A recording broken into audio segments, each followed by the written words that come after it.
दोस्तों, मैं आपका स्वागत करता हूं आपके अपने चैनल तोमेश अचीवर अकेडमी पर। तो जैसा कि आपको दिख रहा है, आज अपन शुरू करने वाले हैं कक्षा 7वीं का पाठ नंबर 1 भूगोल पर्यावरण। तो चलो शुरू करें, देरी किस बात की लगाते हैं।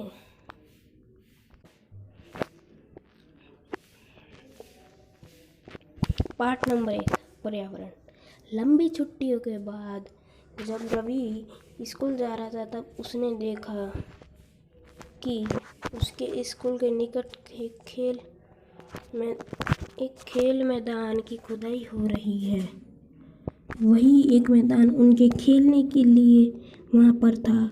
लोगों ने बताया कि वह अनेक फ्लैट वाला एक बड़ी इमारत बनेगी।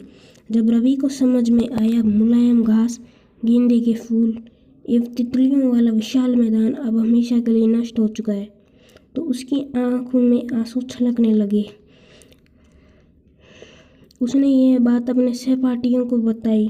सुबह जब सभा में प्रधानाचार्य भी बहुत उदासी से कहा, देखो कैसा हमारा पर्यावरण बदल रहा है। रवि नाम का एक लड़का है, आप अपने ऊपर लेके देखिए कि आप लंबी छुट्टियों के बाद, मतलब आपकी अभी छुट्टियां ख़त्म ही हुई है, गर्मियों की छुट्टी। अब आप कहाँ जा रहे हो? अब आप स्कूल गए, तो स्कूल में जब आप जिस मैदान में खेलते थे उस मैदान में एक इमारत बन रही है, तो आप उदास होगे कि नहीं होगे? सिंपल सी बात है कि आप जिस मैदान में खेलोगे अब आपका खेलना बंद हो जाएगा, तो कहीं ना कहीं बच्चे उदास हैं उससे। तो प्रिंसिपल ने कहा कि हमारा पर्यावरण बदल रहा है। तो अब आप लोग सोचेंगे कि पर्यावरण क्या होता है, तो आइए देखते हैं पर्यावरण क्या होता है।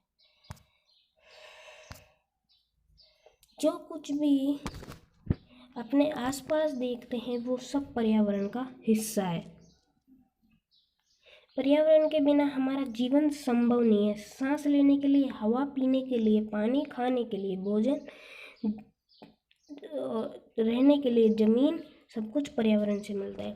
जब अपने आसपास जो कुछ भी है ना वो सब पर्यावरण है।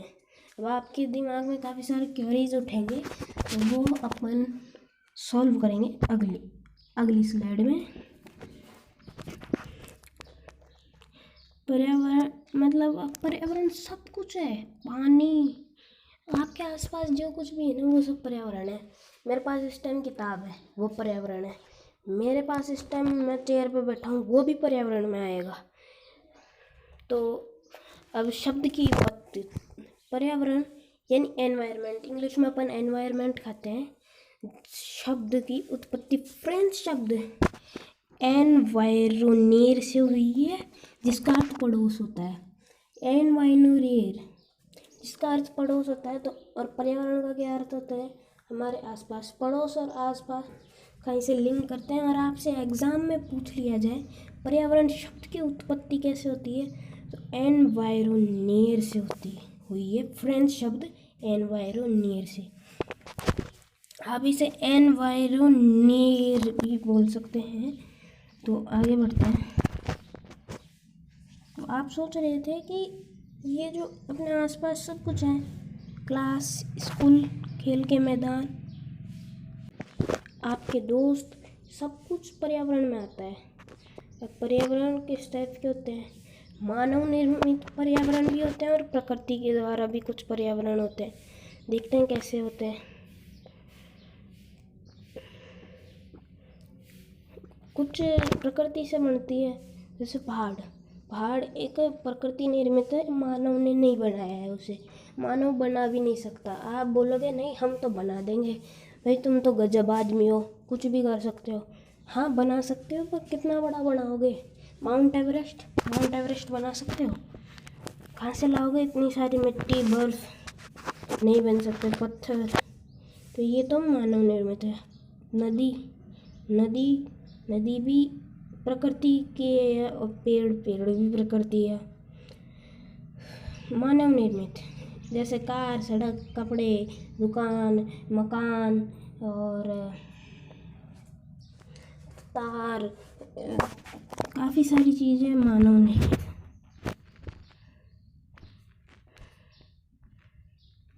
प्रकृति के दो घटक होते हैं, एक तो मानव और एक मानव निर्मित।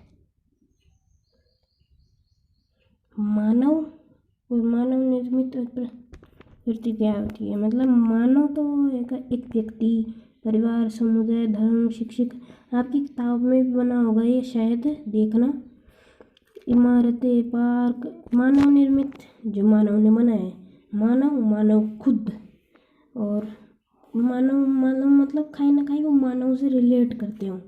और प्रकृति तो आप सब जानते ही हैं, जो खुद प्रकृति, स्थल, वायु, जल, सजीव।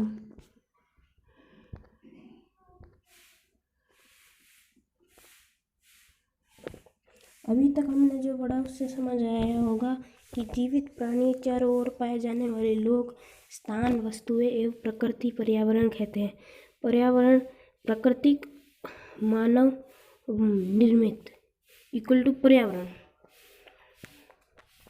मतलब मानव और प्रकृति ने जो निर्माण करा है वो पर्यावरण होएगा। प्राकृतिक पर्यावरण की पृथ्वी पर पाए जाने वाली जीवन दोनों अवस्थाएं पाई जाती है। जीवीय जैसे सजीव प्राणी का संसार, जैसे पदार्थ, जंतु पदार्थ में अपन सब आ गए। अब अजीवीय जैसे संसारीय, जो अजीवीय है स्थल, ये जीवीय नहीं है, अजीवीय है। अब मानवीय पर्यावरण, मानव ने जिन चीज़ों को बनाया है वो मानव पर्यावरण। जो मानव अलग अलग काम करता है वो भी मानवीय पर्यावरण में आएगा। प्राकृतिक पर्यावरण, भूमि, जल, वायु, पेड़ एवं जीव जंतु मिलकर प्राकृतिक पर्यावरण बनाते हैं। वायुमंडल, जलमंडल, जैवमंडल, स्थलमंडल। ये चित्र भी आपकी किताब में बना होगा, देखना। आइए अब हम जलमंडल, स्थलमंडल, वायुमंडल और जैव के विषय में पता लगाते हैं। स्थलमंडल, पृथ्वी की सबसे ऊपरी ठोस परत को स्थलमंडल कहते हैं। यह चट्टानों एवं खनिज से बना है और मिट्टी की पतली परत से ढका होता है। यहाँ पर पहाड़, पठार, मैदान जैसी अलग अलग स्थल कृतियाँ पाई जाती है। ये सब स्थल या पृथ्वी पर हर जगह पाई जाती है। स्थलमंडल स्थल नाम से ही पता चल रहा है, तो अब आप जो खड़े हो ना वो भी स्थलमंडल में आएगा। जिस जगह पे वो भी एक स्थल है। स्थलमंडल हमें वन, कृषि, हमें घर बनाने के लिए भूमि, पशु चराने के लिए घास स्थल प्रदान करता है। हमें खनिज भी यहीं से प्राप्त होते हैं, सोना, लोहा, कोयला, ये सब आपको यहीं से ही प्राप्त होते हैं। जलमंडल यह से भी जहाँ से भी हमें जल मिलता है वह जलमंडल कहते हैं। जलमंडल नदी, झील, समुद्र, महासागर आदि विभिन्न जल के स्रोत हैं। ये प्राणियों के लिए आवश्यक है। मतलब जल जहाँ है वो जलमंडल, ठीक है। जल जिधर है, अब जैसे वर्षा भी, समुद्र भी, नदी, झील, ये सब आपके जलमंडल में आते हैं। वायुमंडल के नाम से आप समझ रहे होंगे, पृथ्वी के चारों ओर फैली हुई हवा को वायुमंडल कहते हैं। पृथ्वी के गुरुत्वाकर्षण बल अपने चारों ओर वायुमंडल थामे रखता है। हमें सूरज की गर्मी और उसकी हानिकारक किरणों से हमें रक्षा करता है। इस गैस धूल के कारण जलवाष्प मौजूद रहते हैं। वायुमंडल के कारण ही मौसम के बदलाव आते हैं। वायुमंडल सब कुछ है। अब गुरुत्वाकर्षण बल भी अपने वायुमंडल में ही है। वायुमंडल भी काफ़ी टाइप्स के होते हैं।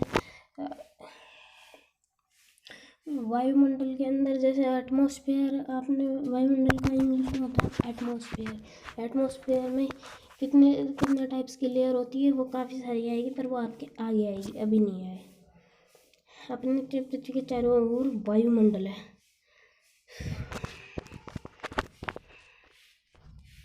जैवमंडल पदार्थ एवं जंतु मिलकर जैवमंडल का निर्माण करते हैं। यह पृथ्वी का एक छोटा सा क्षेत्र है जहाँ स्थल, जल एवं वायु को मिलाकर जीवन संभव बनाते हैं। जैवमंडल है, जहाँ पे जीवन है वो जैवमंडल। परितंत्र। आइए अब परितंत्र क्या है ये जानने की कोशिश करते हैं। यह आप अलग अलग तस्वीरों से देख रहे हैं कि ये दो तस्वीरें भारत के केरल राजस्थान की हैं, जो एक दूसरे से बिल्कुल अलग दिखती है ये अलग है। इन दोनों मतलब राजस्थान में तो सूखा पड़ा है, केरल में कितनी ज़्यादा हरियाली है। इन दोनों स्थानों के जीव जंतु, वनस्पति एवं लोगों को रहन सहन के तरीके एक दूसरे से अलग हैं, पर ये सभी एक दूसरे से संबंधित भी है। सभी पेड़ पौधे, जीव जंतु मानव के आसपास के पर्यावरण को आश्रित होते हैं, वे एक दूसरे पर भी आश्रित होते हैं। जीवधारियों को आपसी एवं अपने आसपास के पर्यावरण के बीच बंद ही परितंत्र का निर्माण करता है।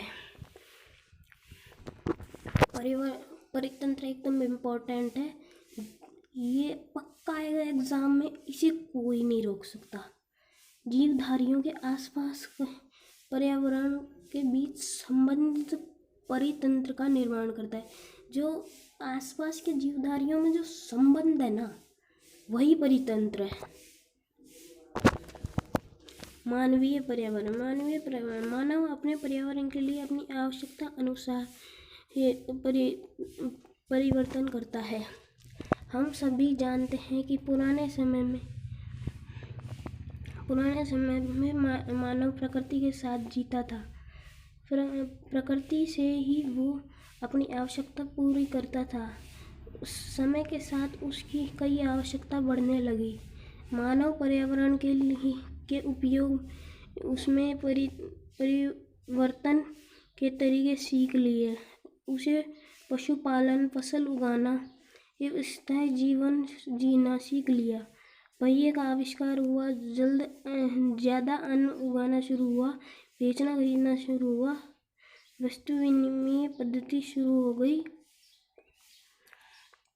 पर्यावरण का सूचना विकास हुआ। प्रकृति पर्यावरण, मानवीय पर्यावरण के बीच सही संतुलन होना आवश्यक है।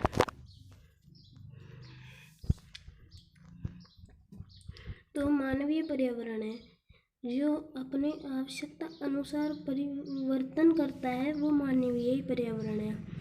अब धीरे धीरे परिवर्तन अपने आवश्यकता अनुसार होते गए। अब धीरे धीरे वस्तु विनिमय, मतलब पैसे दे के खरीदना शुरू हो गया। पहले वस्तु को मतलब अब तो पैसे देने के शुरू होने लग गया। पहले वस्तु से के बदले वस्तु होता था। इसलिए प्रकृति पर्यावरण, मानवीय पर्यावरण के बीच संतुलन आवश्यक होता है। मतलब प्राकृतिक पर्यावरण और मानवीय पर्यावरण, ये संतुलन आवश्यक होता है। तो अब